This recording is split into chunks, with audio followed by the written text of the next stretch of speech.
Shalom, selamat pagi. Tuhan Yesus memberkati, menyertai, melindungi, dan menolong serta memimpin kehidupan kita. Dia pasti akan membawa kita pada kehidupan, kepada air yang tenang, kepada rumput yang hijau, karena Dia adalah gembala kita yang baik. Karena itu, mari kita terus berjalan bersama-sama dengan Dia, dengan terus membaca firman Tuhan dari kitab Ulangan, pasal yang keempat ayat 1 sampai ayat ke-49. Dan kita baca Injil Lukas, pasal yang ke-6 ayat 39 sampai pasal 7 ayat 10. Dan jangan lupa baca kitab Mazmur, pasal 68 ayat 2 sampai 18. Dan kitab Amsal, pasal 11 ayat yang ke-28. Kita terus sedang belajar tentang hal-hal yang luar biasa yang Tuhan kerjakan, khususnya di dalam keluarga. Kita kembali membaca ulang ayat ini. Pada hari ketiga ada perkawinan di Kana yang di Galilea dan ibu Yesus ada di situ. Yesus dan murid-muridnya diundang juga ke perkawinan itu. Ketika mereka kekurangan anggur, ibu Yesus berkata kepadanya, mereka kehabisan anggur. Kita melihat bahwa tentu tidak kebetulan di situ Yesus hadir, dan di situ dicatat Dia membuat mujizat yang pertama, di mana di pesta perkawinan. Ketika perkawinan itu, pesta itu kehilangan anggur. Kita sama-sama tahu sebuah pesta, kalau sampai kekurangan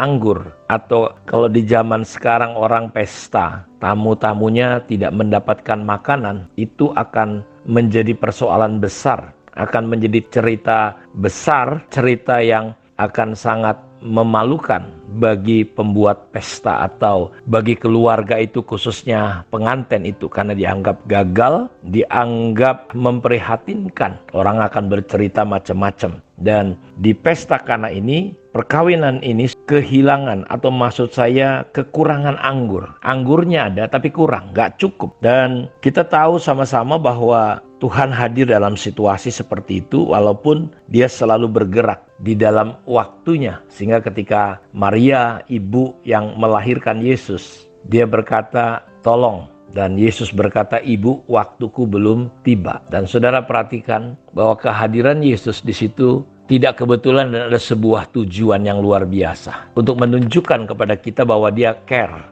Dia perhatian dengan yang namanya keluarga. Sekali lagi kita sudah bahas 2 hari ini bagaimana bahwa iblis memahami prinsip keluarga. Dia tidak perlu merusak dunia untuk menghancurkan dunia. Dia cukup merusak dan menghancurkan yang namanya keluarga. Maka otomatis dunia akan hancur. Saudara perhatikan, ketika mereka kekurangan anggur, di sini orang tua atau ibu Yesus berkata bahwa jawaban dari Yesus, waktuku belum tiba. Kekurangan anggur. Di dalam sebuah pesta, saudaraku membutuhkan hal-hal yang pas secara rohani, bahwa saya mau beritahu ketika saudara kehilangan anggur, satu rasa sukacita di mana itu akan hilang. Dan biasanya rumah tangga setelah 7 tahun dalam perjalanan, saudara tidak mudah. Saudara tidak ada orang yang menikah dengan orang yang tidak dia cintai. Semua orang menikah dengan orang yang dia suka, dengan orang yang dia cintai. Tapi persoalannya, apakah mereka tetap bisa saling mencintai setelah jalan tahun-tahun pernikahan mereka? Apakah mereka tetap bisa sayang dengan orang yang mereka sayangi? Nah, biasanya penelitian para ahli menunjukkan bahwa setelah 7 tahun pernikahan, maka ada masalah, persoalan yang muncul. Dan kalau itu tidak bisa diatasi, tidak bisa dipahami dengan benar tentang keluarga, itu akan menimbulkan rasa sukacita, kebahagiaan yang diharapkan akan berubah menjadi hambar dan tidak enak. Dan di situ sangat berbahaya sekali, sehingga disitulah konflik-konflik. Saya sering bilang sama jemaat, ketika saudara menyukai, mencintai seseorang, dan ketika Anda menikah, sebenarnya pasangan kita itu juga tidak terlalu banyak perubahan dan berubahnya. Cuma kenapa sekarang kita lebih menyoroti dan menemukan begitu banyak kekurangan, begitu banyak sorotan-sorotan, dan saudara bisa menemukan begitu banyak kelemahan-kelemahan pasangan saudara. Persoalannya bukan karena pasangan saudara berubah sebenarnya. Persoalannya adalah sebenarnya saudara kehilangan anggur, kehilangan cinta, kehilangan kasih Tuhan terhadap pasangan saudara. Saya sering bilang juga di gereja seperti itu. Ketika saudara pertama kali masuk kepada sebuah gereja lokal, jatuh cinta. Saudara sebenarnya ketika ada orang-orang tertentu lalu lari keluar, saudaraku, lalu mulai membicarakan gereja di mana dia ada. Sebenarnya bukan karena gereja itu banyak berubah. Tidak, gereja itu juga sudah punya masalah. Gereja itu juga sudah banyak kekurangan sebelumnya. Tapi sekarang saudara melihat begitu banyak masalah, persoalan, kelemahan, ya, sehingga saudara harus mengeluarkan pernyataan-pernyataan atau nyinyir. Sebenarnya bukan karena gereja itu berubah, tapi sebenarnya cinta saudara kepada Tuhan yang mulai berubah, yang mulai kehilangan cinta yang mula-mula. Makanya Tuhan berkata kepada gereja di Efesus, Tuhan tahu semua, tapi aku punya satu hal, engkau kehilangan cinta yang pertama, cinta yang mula-mula. Karena itu ketika pesta di Kana ini sebuah lukisan bahwa ketika sudah kehilangan anggur, kehilangan sukacita, kehilangan cinta kepada Tuhan dan sesama, di situ saudaraku sebenarnya kita akan punya banyak problem dan masalah. Dan situasi seperti itulah Tuhan Yesus hadir untuk membuat mujizat. Bagus, mujizat yang pertama kenapa terjadi? Di situ ada ketaatan. Para pelayan ketika diperintahkan untuk memberikan kepada kepala pesta, itu adalah air yang sebenarnya mungkin bisa saja untuk cuci tangan, air putih yang tidak layak. Tapi saudara, kita melihat bersama-sama bagaimana ketika pelayan-pelayan orang yang sederhana ini memberikan kepada kepala pesta, dan kepala pesta itu mencicipi, ternyata anggur ini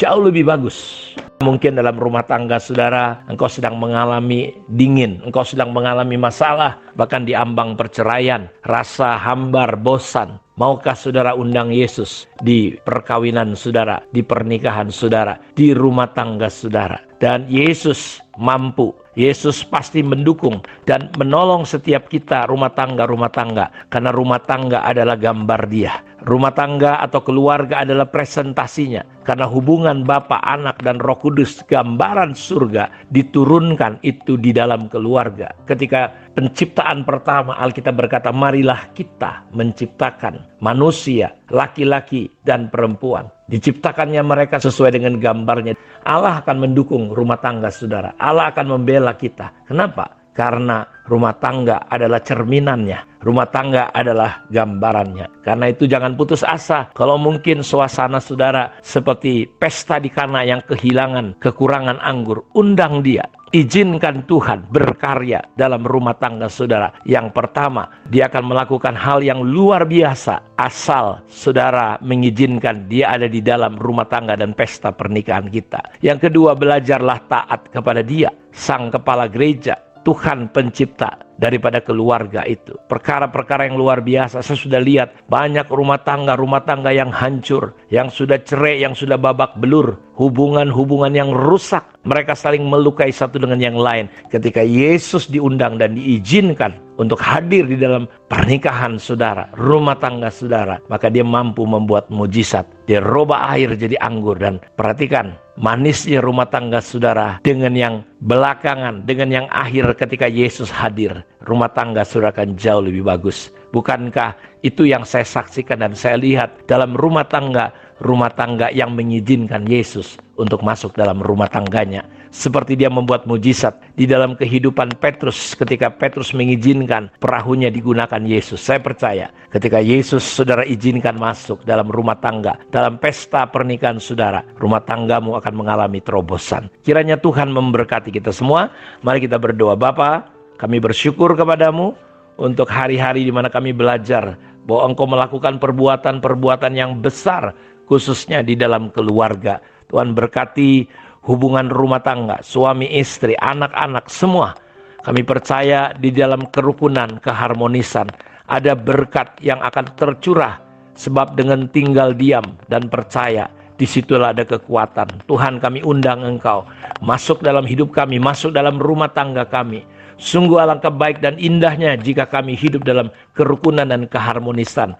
Seperti minyak yang turun mengalir dari kepala, masuk ke jenggotnya, sampai ke jenggot Harun, ke puncak jubahnya. seperti embun gunung Hermon mengalir ke bukit Sion. Di sanalah kesana Engkau memerintahkan berkat kehidupan untuk selama-lamanya. Diberkatilah semua anak-anak-Mu pada saat ini juga dalam nama Yesus Kristus. Biarlah hal-hal yang luar biasa itu terjadi dalam rumah tangga kami, dalam hubungan kami, dan dampaknya ekonomi dan bisnis kami diberkati. Dalam nama Yesus Kristus kami berdoa. Amin. Tuhan Yesus memberkati kita semua. Shalom.